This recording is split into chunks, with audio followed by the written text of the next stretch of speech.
Jesse, are you ready for rapid fire? Let's get this rapid fire rapiding. All right, we got to do it because Jesse's got to get out a little bit early tonight. Heisman Trophy finalists announced yesterday. And once again, Notre Dame has not sniffed getting a player into the final group. So, on a scale of 1 to 10, what are the chances you give Notre Dame to have a Heisman Trophy finalist within the next 6 years? I'm going to give it a 3 out of 10. I'm not super confident, and I'll tell you why. The award should honestly be changed to the best quarterback in college football because that's really all it comes down to. So then my confidence is rated on how soon can Notre Dame get a legit quarterback? How soon can they get that quarterback winning? How soon can Tommy Rees cook up an offense that really allows this quarterback to cook it to their best abilities? And I just think that's a lot to happen in a span of 6 years. And so I think that there's a chance, but not too great of a chance. So I'm going to sit around a 3 or a 4. And I'd like to say it's criminal that someone like Blake Corum, Bijan Robinson didn't get their name on there. I didn't like seeing 4 quarterbacks, and I especially didn't like the fact that Stetson Bennett was on there. My man from Tennessee had a way better season. And essentially they said, okay, you got hurt one game. You're no longer a Heisman finalist. So Right. again, I'm really frustrated with how the Heisman turned out this year. And again, it should just be the best quarterback because that's who ultimately gets it every year for the last 10 years, it feels like.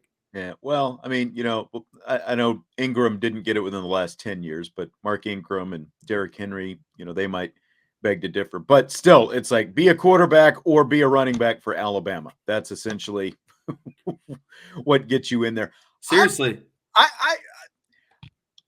I'm gonna go much higher than you. I'm gonna give this a 7. And the question was scale of 1 to 10, the chances we give Notre Dame to have a Heisman finalist within the next 6 years.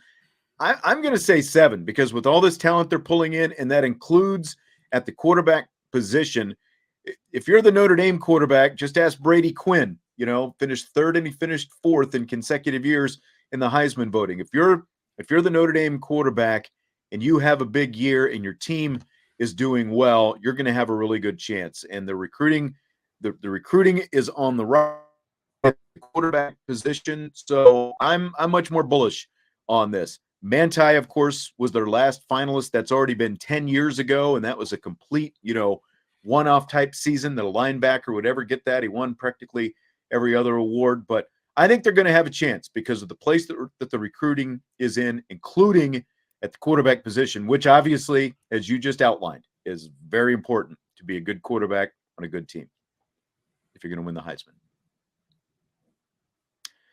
Stymie says 6 years, 7 is fair, but that bias is real. Well, I mean, 6 years puts you 16 years out since Manti Te'o was a Heisman finalist, right? And it took Manti, what did it end up being? Something like 18 years or something like that in between him and Rocket, when Rocket was runner-up to Ty Detmer. So, I mean, 16 years out, so we're not that far off. That kind of plays the odds like that they should at least have a finalist in there someplace. Okay. Well, okay. Stymie says the anti Notre Dame bias. Okay. I got you.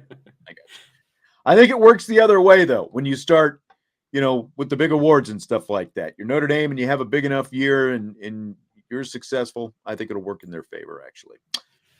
So, Jesse, the Dallas Cowboys, as you know, call the Zeke Elliott, Tony Pollard running back combo the sword and the sledgehammer. So what should we call the Notre Dame trio of Audric Estime, Chris Tyree, and Logan Diggs? They don't have a catchy name.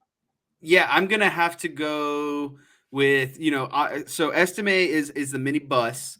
I like to think of Chris Tyree as the Swiss Army knife because he can do all things. He can catch, he can run, he can return, he can do anything that you really ask him to do that involves being fast in open space. So I'm going to give him that title. And the one I really struggled with was Logan Diggs because I couldn't decide what to do. And this is going to sound real cliche, but I like to call him just the dig man because he can dig down into those holes and get out of them. I think that's his best talent is he hits the hole and he finds a way to dig out of the hole. And, he's good at getting to that second level and getting past the second level. So that was the kind of the 3 I went with. I didn't think of it as how can we, I like the A gappers because that encapsulates everyone. Pretty good. But I looked at it more of They're a all hitting separately. that A gap. Yeah, Even so Chris I had Tyree the for mini whatever bus, the reason. Swiss Army knife, and the dig man. I know those Yeah. aren't great, but I tried my best. I'm not a really creative person. That's So why this might be I a studied dated math. reference, and I don't know if you'll get it right away. But the thing that popped into my mind, planes, trains, and automobiles. Because Okay. have you ever heard of the movie Planes, Yeah. Trains, and Automobiles? Big, like 80s Steve Martin, John Candy, classic, holiday movie and all that stuff. Planes, Chris Tyree, he's fast as a jet, so he's like the plane in this equation. Trains, Audric Estime, he's the locomotive, and then automobiles, because Diggs is, like I get what you're saying about Tyree being the Swiss Army knife, but Diggs is sort of a combo of the two of them. He's got some power, but he's also got a little wiggle to him, some moves and stuff like that. So he can do a little bit of everything. So I went planes, trains, and automobiles. I like that one a lot better. I like Stymie's jab, hook, and uppercut as well. Jab, hook, uppercut. I like that. That's a real nice one. That's really good. I almost thought about Diggs being considered the Renaissance man, and the Renaissance used to mean in the day that you could do anything, and so that was that to me is like what you were talking about. He's like the hybrid of both of them. Right. Ed had good correction on me, and I mean, I even mentioned that Brady Quinn was a finalist. The fact that he finished third and fourth in consecutive. I guess I didn't say specifically, but you're right. I mean, it wasn't 18 years between Rocket and Manti, because of course Quinn was a finalist before that. So you had two in an 18-year stretch, which means that 16 years, again, if you put mine from where Manti was 10 years ago to 6 years out, 16, then just numbers wise, they should have a finalist by then. So I'm going to bump mine up to 8. Thanks, Ed, for correcting me. You guys have a lot more faith than I do. Jess, Phil Jurkovec is transferring to Pittsburgh. Guess who's on Notre Dame's schedule next year? Pittsburgh. Do you think he intentionally picked a school that had Notre Dame on the schedule? Because I think that'd be a very Phil Jurkovec thing to do. I'm going to tell you, before I saw he committed to Pittsburgh, when I heard he was in the portal, the first thing I did was look at Notre Dame's schedule next year to see the teams on there, and it is like Pittsburgh obviously made sense. They lost Slovis this year, and so the first thing I did was look at that. If you're going to pick your new school solely based on that, then I think maybe it's time that Phil Jurkovec, again, like, does he need to go see his Robin Williams and have someone put their arm around him and say it's not your fault, Phil, and like get a little deeper into the brain and see what's going on inside there. But I will say this: Phil Jurkovec hates Notre Dame. We know this based on his IG post. Pat Narduzzi hates Notre Dame. We know this because of everything Pat Narduzzi has ever said about Notre Dame, basically. So it's like Papa Grinch and Baby Grinch going together. They can roll through Whoville and, steal all the roast beast and all that stuff. They seem like a perfect fit together. So whether or not he actually picked Pittsburgh based on the fact they're playing Notre Dame, I would not put it past him. Like I said, the first thing I did was look at the schedule to see who Notre Dame was playing next year. Lo and behold, not even a day later, Phil Jurkovec shows up at Pittsburgh. So, yeah, I mean, John brought up a lot of good points. He's from Pittsburgh. Pittsburgh, yeah, they do have a good team. True. I'm just saying that it's like the cherry on top. Like, it's like I wouldn't be surprised if it was like a 40%, 20% split. I don't think that it went unnoticed. I think that it was like it sealed the deal for him, where he's like, ooh, Pittsburgh seems like a good fit. And then he must have been like, oh, wow, they do play Notre Dame. And that was like, all right, that's the last thing I needed to do to seal my envelope. And that, I guess that's what I'm saying. I don't think it's the main reason, but I definitely think it played some minor part. It crossed his mind, and I'm sure he's thrilled that Notre Dame is on the schedule for Pittsburgh. Yeah. Hey, he gets another chance. Maybe it'll work out for him, and maybe he'll roll in here to Notre Dame next year and try to teach us all a lesson again with another Instagram post. I guess we'll see. So did you see the Deion Sanders introductory press conference and the video of him talking to his players for the first time at Colorado? I did. I watched the whole 8-minute clip on Twitter, I think like 2 days ago. What did you think of the whole thing? I guess for those, I think maybe at least people have heard what. First, he announces one of his sons as the new quarterback at the press conference. Then, at the meeting with the team, he basically tells the team, get with the program or hit the transfer portal because he's going to bring in his own guys through the portal. He's bringing his own luggage in Yeah. with him. His exact quote is, "I'm bringing luggage with me, and it's Louis, as in Louis Vuitton." And so I thought that okay, so first and foremost, was the press conference a little bit extra? Sure, but who is Deion Sanders? Who is prime Extra. time? He's That is extra. the definition. Like if you looked up extra in the dictionary, if one person's name was in there, it would be Deion Sanders, right? Like he does what he wants. He's always done what he wants. That's fine. And going back to the comments of him saying, "Oh, we already have our quarterback. That's my son." And then the comment about hit the portal because I'm bringing in my own portal guys. Listen, I don't have anything wrong with that. Deion Sanders is acquiring a 1-11 school. They're 1-11 for a reason. The quality of players they have isn't adequate for where they want to be as a program. And if you're a head coach coming into a situation like that, you set the standard as to what's expected and what's going to be expected going forward. And if you feel like you can fulfill and live up to the expectations that are what Deion Sanders is laying out for how he's going to run his program, then sure, stay. But he's giving you the option now to basically say, if this is too much for me, get out of here, because Deion Sanders isn't going to change. He's coming to set the bar, and he wants everyone else to rise to the bar just like he has. And so I have no issues with it because, again, he's setting his standard, and he's actually letting these guys know now. Like, if you want out, just get out because it's only going to get harder from this point forward. And he knows he has guys coming with him that have proven that they can live up to his expectations and perform to his standards, essentially. So I have no problem with it. The only thing was it was extra, but again, that's who Deion Sanders is. So This is what we talked about last week about how, Deion is Deion. And when Deion Sanders decided to become a head coach, I really, he wanted that Florida State job. He didn't get it. He, interviewed for some other Power 5 jobs, didn't get them. That's why he ended up at Jackson State. He went out kind of a little bit along the lines of Ryan Sandberg. He went out and rode the buses. You're not taking a lot of charter flights, I don't think, down there at Jackson State, unless Deion was footing the bill for him himself. But he rode the buses and he paid his dues, and he proved that he could coach, and he also proved that he could recruit down there when he flipped the big time 5-star kid last year. And I haven't heard necessarily whether or not that guy's going with him to Colorado, but part of it is like, well, I think maybe as a player, you're in that situation when you're already at Colorado, you're thinking, hey, we got a new head coach, and it's Deion Sanders. He's going to come in and he's make us feel good about himself. He's going to tell us all these things that he's going to do for us and make us better.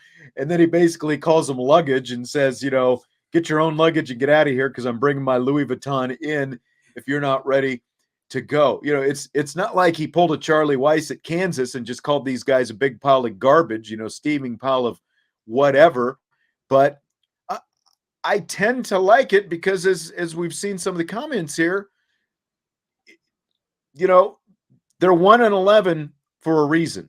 And there is a such thing as the transfer portal. And what did we talk about earlier when we were talking about the portal? You can get better very quickly by using the transfer portal. And obviously, Colorado is in a place where they don't have the kind of guys who can get it done right now. And get with the program or get out. That's basically the bottom line in the message that Deion said. And as Vince and I were talking about yesterday, I think there's a little bit of that going on right now with Marcus Freeman at Notre Dame as well.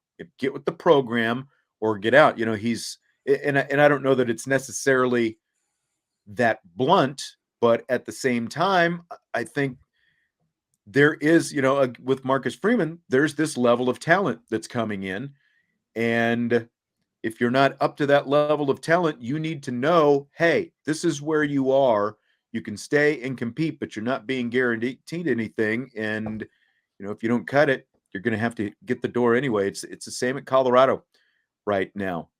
Either you're in or you're out. And again, I thought when Deion wanted to become a head coach. I thought it was going to be more style than substance. There's definitely a lot of style with it, but there's also a lot of substance behind it as well. So I think he's going to have some success out there. So I've got no problem with him doing things the way he did it. Yeah, and I mean, ultimately, at the end of the day, Deion is there to win, and so Colorado said, "Hey, whatever you got to do to win, that's up to you. But as long as you win, that's all we care about." And it's just you got into something real brief, and I kind of want to get real brief on it too. I don't think Deion Sanders, when he became a head coach at Jackson State, thought that he would coach in the Power Five. I thought it was something that he wanted to do to help, basically revitalize HBCUs, put HBCUs on the map, let people know that they can compete. I don't know. I wasn't sold that Deion wanted to coach at the highest level. I think that he had success. He realized that he was good at it. He realized that it's something he can be passionate about. I think his kids playing also helped being able to coach them. But I mean, more than anything, I just think that it's Deion. Like someone said, Deion has always been Deion, and he's always been a winner. And so that's the trend. When you're a winner, no one can really say anything to you because you consistently show that you're a winner, and you can't say anything to someone who's constantly winning. And it's hard to Hall of Fame players very seldom go on to be high caliber or Hall of Fame coaches, even high caliber coaches. Like when you look, it's very few guys who have been Hall of Fame caliber player. Like look at Michael Jordan. Now he hasn't coached, but he's having a hard time being an owner. I think a lot of these guys, and Magic Johnson tried coaching before, and there are plenty of others like they get in there. And I think because of the standard they had for themselves, I think, now you've got to actually teach other guys to do it. You can't just show up and say, well, I did it. You need that kind of thing. So I think it's tough, but he has obviously found the right buttons to push, and he turned a Jackson State program around in a very short amount of time. Now it's a different level of football when you're stepping up to Power 5 compared to where he was, but he seems to have the right formula. So I think that I think it's going to be a matter of time. And it's not like the Pac-12, and especially the division that they're in the Pac-12 is so tough, that it's going to be really hard to overcome. I think he's going to have some success out there. I do too. I don't think it's going to happen instantaneous, but he's definitely going to have success, and we're going to see Colorado drastically improve. Right. Now, again, we were told that all we talk about when it comes to the NFL is the Dallas Cowboys. That is factually incorrect based on what we're about to talk about here. So after Jimmy Garoppolo's season ended this weekend with a broken foot, and after the Bengals knocked off the Chiefs Sunday, are you more convinced that the 49ers are done or that the Bengals are back as a legitimate contender now? I believe that the Bengals are back as a legitimate contender. I think that it took a little bit. There's obviously the little bit of the Super Bowl hangover. Burrow had some stuff going on in the offseason. They've battled with, Jamar Chase. Now Mixon is out. I think the defense wasn't as good as it was last year, but things are starting to come together. They're on the back half of the stretch where it's a matter to be hot. And, last season they weren't a super hot team in the beginning. They got hot towards the end. And to me, that Chiefs game is just, I think it's a game that proved more to themselves than it did to other people, essentially. I think that the Bengals needed to prove it to themselves so they could gear back up and essentially flip that switch, that same switch that, that they rode into the Super Bowl. I was never really sold on the 49ers to begin with. And then now you add the fact that Brock Purdy is going to be leading the charge. I know they have an excellent defense, but they remind me a lot of the Cowboys. They have an excellent defense, but the Cowboys are far ahead of them on offense, in my opinion. So they have a lot to make up for on offense. So I'm just not sold on them, but I do think that the Bengals are going to be legit contenders again in the AFC. Yeah, I mean, the Bengals, Purdy did not play horribly, and they still won that game. But in that division is definitely winnable. They're sitting there at 8-4 right now. They're the number 3 seed, but they're only a game ahead of Seattle. I don't think they're going to completely collapse based on the schedule that they have in front of them. I think they play Tampa Bay coming up in their next game. So that is winnable, and that's interesting. And, but the Bengals are also sitting there at 8-4, but they're tied for first place with the Ravens in the North. They'd be the 5 seed today with a chance to still a legitimate chance to be the number 1 seed in the AFC, depending on how things shake out these last couple of weeks. So I am slightly more convinced that the Bengals are a legitimate contender just because of what you said. I mean, they started slowly. They started 0-2, then they were 2-3, and now look at them. They've won 7 of their last 8 games. They're 8-4 right now, or no, 6 of their last. My math is so horrible. They've won 6 in a row. They've won. Thank you. That's the easiest way to say it. They've won 6 in a row. The other one doesn't matter. They're on a roll. You just beat the Chiefs, so slightly more convinced that they are the contender versus the 49ers being completely done. I mean, the 49ers still have a good team around Brock Purdy, but I don't think that so I'm not going to say they're completely done, but they're not a contender by any means. Let's put it that way. Yes. So Bill Simmons said on his podcast, Tom Brady could return to New England next year. Do you think it could happen? Do you think it should happen? I think could, yes, should, no. At the end of the day, no. I just don't see any sort of reunion with the Patriots. I think that he's done being cold. I think that in his age, he wants to be somewhere warm, and I don't think he wants to be playing, in November, December in New England. I think that a potential great fit for him is actually the team we just spoke about. I think the 49ers are an excellent team, and I've heard rumors around him even in this offseason. And I think that, again, it's going to be somewhere with a more warm climate so his body doesn't have to go under as much stress, and a team that has a good defense. And the 49ers had an excellent defense, and they have a run game. 2 things that Brady is lacking this year is a run game and the usual defense that he has. And I know, Craig, I don't think he retires. If you listen to them last night on the ESPN pregame, all these guys said that they believe that it's a matter of if he wants to, continue to play, because physically and mentally he's still there. It's just a matter of if he wants to get up and go through the grind of what it takes to, the season, the off season, the preseason, all of it. It's just if he wants to continue to gear himself up to do that. But I don't think there's any physical limitations, and I still think that we have potentially 2, maximum 3 years left in Brady's tank. The guy is 46 years old. I think he could return to New England because of the close relationship with Robert Kraft. The Belichick thing, you look at that division, the whole division, with the exception of the Patriots, is better than when he left. The other 3 teams are a lot better right now. It's a tougher division than when he left it. And he's 46, and you can talk about the running game all you want there, but he still has Chris Evans or Mike Evans and Chris Godwin and Julio Jones. It's like he's got players around him. How is that offense so horrible? How does it take until the end of just an ugly game for him to come back and win that game at the end with 3 seconds left on the clock last night? He's 46. We're seeing Father Time. Father Time catches up with everybody, especially when it comes to sports.